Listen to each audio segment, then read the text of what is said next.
Hi പ്രിയപ്പെട്ടവരെ, നമുക്കിന്ന് part 2ലേക്ക് പോകാം. കോപ്പിംഗ് വിത്ത് സ്ട്രെസ്. കോപ്പിംഗ് എന്ന് വെച്ച് കഴിഞ്ഞാൽ എന്താണ്? Cognitive and behavioural effort. നമ്മുടെ കൊഗ്നിറ്റീവായിട്ടും ബിഹേവിയറലായിട്ടുമുള്ള എഫേർട്ടുകളാണ്. അതെന്ത് ചെയ്യുന്നു? ഇൻഡിവിജ്വലിനെ സ്ട്രെസ്സ് മാനേജ് ചെയ്യുന്നു. അതുപോലെ തന്നെ നെഗറ്റീവായിട്ടുള്ളൊരു ഇമ്പാക്റ്റിനെയും റെഡ്യൂസ് ചെയ്യിക്കുന്നു. ഇതാണ് കോപ്പിംഗ് എന്ന് പറയുന്നത്. അപ്പോൾ സ്ട്രെസ് ഉണ്ടായാൽ അതിനെ എങ്ങനെയെങ്കിലും തരണം ചെയ്യുക. ടൈപ്സ് ഓഫ് കോപ്പിംഗ് സ്ട്രാറ്റജീസിൽ നോക്കാം. ആദ്യം എന്താ ഈ കോപ്പിംഗ് സ്ട്രാറ്റജി എന്ന് വെച്ച് കഴിഞ്ഞാൽ അത് എയിം ചെയ്യുന്നത് പ്രോബ്ലം സോൾവ് ചെയ്യുക. സ്ട്രെസ്സ് കാരണം ഉണ്ടാകുന്ന പ്രോബ്ലംസ്, സ്ട്രെസ് കോസ് ചെയ്യുന്ന കാര്യങ്ങൾ അല്ലെങ്കിൽ സ്ട്രെസ്സ് കോസ് ചെയ്യുന്ന പ്രോബ്ലംസിനെ സോൾവ് ചെയ്യുക. ഓക്കെ, അതാണ് ഈ കോപ്പിംഗ് സ്ട്രാറ്റജിയിലൂടെ മനസ്സിലാകുന്നത്. ഒന്നാമത്തതാണ് ടാസ്ക് ഓറിയൻറ്റഡ് ആയിട്ടുള്ള കോപ്പിംഗ് അല്ലെങ്കിൽ പ്രോബ്ലം ഫോക്കസ്ഡ് ആയിട്ടുള്ള കോപ്പിംഗ്. അതിൽ വരുന്ന ടെക്നിക്കുകളെന്ന് പറയുന്ന ഒന്ന് പ്ലാൻ ചെയ്യുക, പ്ലാനിങ്, പിന്നെ time management, seeking information, taking direct action. Example എന്ന് പറയുന്നത് a student create a study timetable to handle exam stress. അല്ലേ, പരീക്ഷയുടെ സ്ട്രെസ്സ് ഹാൻഡിൽ ചെയ്യാൻ വേണ്ടിയിട്ട് ഒരു സ്റ്റുഡൻറ്റ് എന്ത് ചെയ്യുന്നു? ടൈം ടേബിൾ വെച്ചിട്ട് പഠിക്കുന്നു. ഇമോഷൻ ഫോക്കസ്ഡ് കോപ്പിംഗ് എന്ന് പറയുന്നത് strategies aimed at managing emotional reaction to stress rather than changing the stress. അതായത് emotion focused കോപ്പിങ്ങിൽ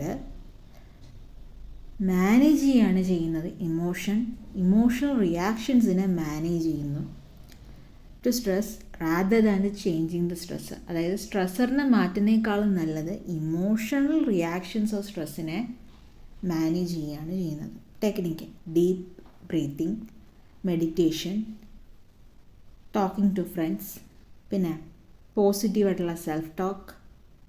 example, a student practice relaxation to calm anxiety before exam. അല്ലേ, exam ഹാളിൽ കയറിയിട്ട് question പേപ്പറൊക്കെ കിട്ടി നമ്മൾ എഴുതാൻ തുടങ്ങുമ്പോൾ തീർച്ചയായിട്ടും നമുക്കൊരു ആൻസൈറ്റി വരും. ആ സമയത്ത് നമ്മൾ എന്താ ചെയ്യുക? റിലാക്സേഷൻ ടെക്നിക്കുകൾ യൂസ് ചെയ്യുക, അല്ലെങ്കിൽ ഡീപ്പ് ബ്രീത്തിങ് എക്സസൈസ്. ശ്വാസം അകത്തേക്ക് എടുക്കുക, പുറത്തേക്ക് വിടുക. അപ്പോൾ അതൊക്കെ ആകുമ്പോൾ നമ്മുടെ മൈൻഡ് ഒന്ന് ക്ലിയർ ആവും, ആ ഒരു ആൻസൈറ്റി ഒന്ന് കുറയും, അത് പയ്യെ അങ്ങ് മാറും. അടുത്തത് ഈഗോ ഡിഫെൻസീവ് കോപ്പിംഗ്. അതായത് അൺകോൺഷ്യസ് ആയിട്ടുള്ളൊരു coping mechanism use to protect the ego from the ആൻസൈറ്റിയിൽ നിന്ന് ഈഗോയെ പ്രൊട്ടക്റ്റ് ചെയ്യുക. ഇതൊരു അൺകോൺഷ്യസ് ആയിട്ടുള്ള കോപ്പിംഗ് മെക്കാനിസമാണ്. കോമൺ ഡിഫെൻസ് മെക്കാനിസത്തിൽ വരുന്നതാണ് ഡിനൈൽ, റാഷണലൈസേഷൻ, പ്രൊജക്ഷൻ, റിപ്രഷൻ. ഓർമ്മയുണ്ടോ ഡിഫെൻസ് മെക്കാനിസം സിഗ്മണ്ട് ഫ്രോയിഡിൻ്റെ?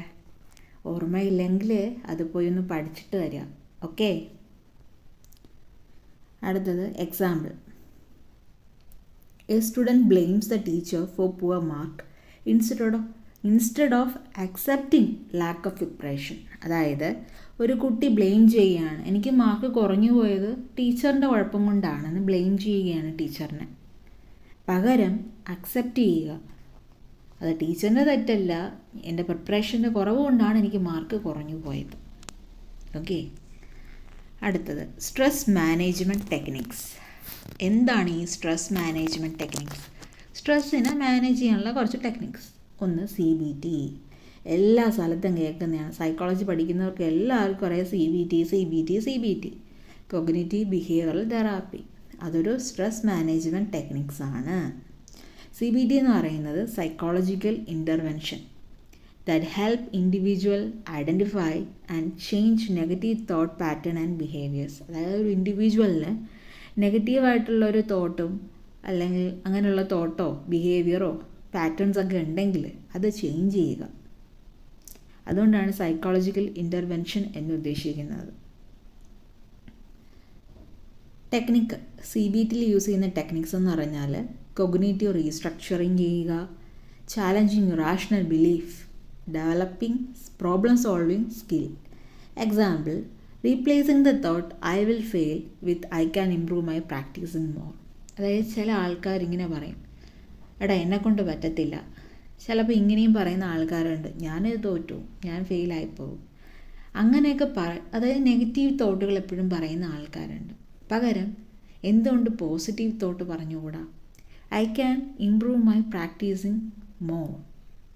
ഞാൻ ഫെയിലാവില്ല, ഐ വിൽ നോട്ട് ഫെയിൽ.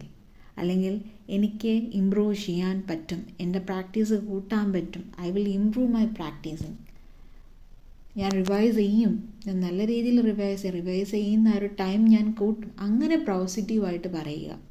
നെഗറ്റീവായിട്ടുള്ള തോട്ട് വന്നാലും നമ്മളതിനെ പോസിറ്റീവായിട്ട് മാറ്റുക. ഓക്കെ, അടുത്തത് ബയോ ഫീഡ്ബാക്ക്. അതായത് bio feedback is a technique that help individual gain control. അതൊരു ടെക്നിക്കാണ്, ഇൻഡിവിജ്വലിനെ ഹെൽപ്പ് ചെയ്യുന്നുണ്ട് കൺട്രോൾ ചെയ്യാനായിട്ട്, ഗെയിൻ കൺട്രോൾ ഓവർ ഫിസിയോളജിക്കലായിട്ടുള്ള പ്രോസസ്സുകളിൽ യൂസിങ് ഫീഡ്ബാക്ക് ഫ്രം മോണിറ്ററിങ് ഡിവൈസുകൾ കണക്ട് ചെയ്തിട്ട് മോണിറ്റർ ചെയ്തിട്ട് ആ ഒരു ഫീഡ്ബാക്കിൽ നിന്നും നമ്മുടെ ഫിസിയോളജിക്കലായിട്ടുള്ള പ്രോസസ്സിനെ കൺട്രോൾ ചെയ്യാനായിട്ട് സഹായിക്കും. അതാണ് ഈ ബയോ ഫീഡ്ബാക്ക് എന്ന് ഉദ്ദേശിക്കുന്നത്. Example, learning to control heart rate. Okay, heart rate control ചെയ്യാനായിട്ട്. പിന്നെ റെഡ്യൂസിങ് മസിൽ ടെൻഷൻ. അടുത്തത് റിലാക്സേഷൻ ടെക്നിക്സ്. എന്തൊക്കെയാണ് റിലാക്സേഷൻ ടെക്നിക്സിൽ? Deep breathing exercise, progressive muscle relaxation, meditation, yoga. Example, practising slow breathing before sleep to reduce stress. നാളെ നിങ്ങൾക്ക് പരീക്ഷയാണ്, ഇന്ന് നിങ്ങൾക്ക് കിടന്നുറങ്ങാൻ പറ്റുന്നില്ല രാത്രി. എന്തുകൊണ്ടാണ്? സ്ട്രെസ്സ് കാരണം. ഒന്ന് ചെയ്ത് നോക്കൂ, സ്ലോ ബ്രീത്തിങ് ആയിട്ട് പ്രാക്ടീസ് ചെയ്ത് നോക്കൂ. ഉറങ്ങുന്നതിന് മുൻപ് ശ്വാസം പയ്യെ അകത്തേക്ക് എടുക്കുക, പയ്യെ പുറത്തേക്ക് വിടുക. ഒന്ന് പ്രാക്ടീസ് ചെയ്ത് നോക്കി, നിങ്ങൾ സുഖമായിട്ട് കിടന്നുറങ്ങും. ഇനി വരുന്നത് എക്സസൈസാണ്. ഫിസിക്കലായിട്ടുള്ള activity help reduce stress, releasing endorphins, improving mood improve ചെയ്യുകയും എൻഡോർഫിൻസ് റിലീസ് ചെയ്യുകയും ചെയ്യും. അതുവഴി നിങ്ങളുടെ സ്ട്രെസ്സ് കുറയുകയും ചെയ്യും. ഓക്കെ, അപ്പോൾ ഫിസിക്കൽ ആക്ടിവിറ്റി, എക്സസൈസ് എന്ന് പറയുന്നത് ഇമ്പോർട്ടൻ്റ് ആണ്. അതെന്തുമാകാം കേട്ടോ. എക്സാമ്പിൾ, വാക്കിംഗ്, നടക്കുക, ജോഗിങ് ചെയ്യുക, ഡാൻസിങ്, സ്പോർട്സ്. നിങ്ങൾക്ക് നല്ല രീതിയിൽ സ്ട്രെസ്സ് വന്നു, നിങ്ങൾക്ക് സ്ട്രെസ്സ് താങ്ങാൻ പറ്റുന്ന, നിങ്ങൾ ഡാൻസ് കളിക്ക്, പാട്ടിട്ട് ഡാൻസ് കളിക്ക്, അല്ലെങ്കിൽ പാട്ട് പാട്. പിന്നെ സ്പോർട്സ്, നടക്ക്. നിങ്ങൾക്ക് സ്ട്രെസ്സ് വന്നു, മനസ്സിൽ വെച്ചോണ്ടിരിക്കല്ലേ, പകരം ഇങ്ങനെയൊക്കെയുള്ള ചെയ്ത് ആ സ്ട്രെസ്സിനെ അങ്ങോട്ട് മാറ്റ്. പാട്ടുണ്ട്, പാട്ട് കേൾക്കൂ, ഡാൻസ് കളിക്കൂ. എൻ്റെ കുഞ്ഞു മക്കളെ, നിങ്ങൾ ഈ എടുത്താൽ പൊക്കാത്ത എന്താ പറയുക സ്ട്രെസ്സിനെയൊക്കെ എടുത്ത് എന്തിനാ വെറുതെ മൈൻഡിൽ വെക്കുന്നത്? നിങ്ങളെ സുന്ദരമായ മൈൻഡിന് റിലാക്സ് ചെയ്തങ്ങ് വിട്ടേക്കേ. ഇതൊക്കെയല്ലേ നമ്മളെ കൊണ്ട് ചെയ്യാൻ പറ്റുള്ളൂ. അപ്പം നമ്മളെ കൊണ്ട് ചെയ്യാൻ പറ്റും നമ്മൾ ചെയ്യുക. അപ്പോൾ അതോടുകൂടി പാർട്ട് 2 തീർന്നിരിക്കുന്നു. ഇനി ഒരു കാര്യം കൂടെയാണ്, ഇനി ഒരു മൊഡ്യൂളും കൂടെ ഉള്ളു കേട്ടോ. അതുകൂടെ കഴിയുമ്പോൾ നമ്മുടെ ഈ ഇലക്ടീവ് കോഴ്സ് അങ്ങ് തീരും. എന്നാൽ പിന്നെ നമുക്ക് പിന്നീട് കാണാം അല്ലേ. Bye bye.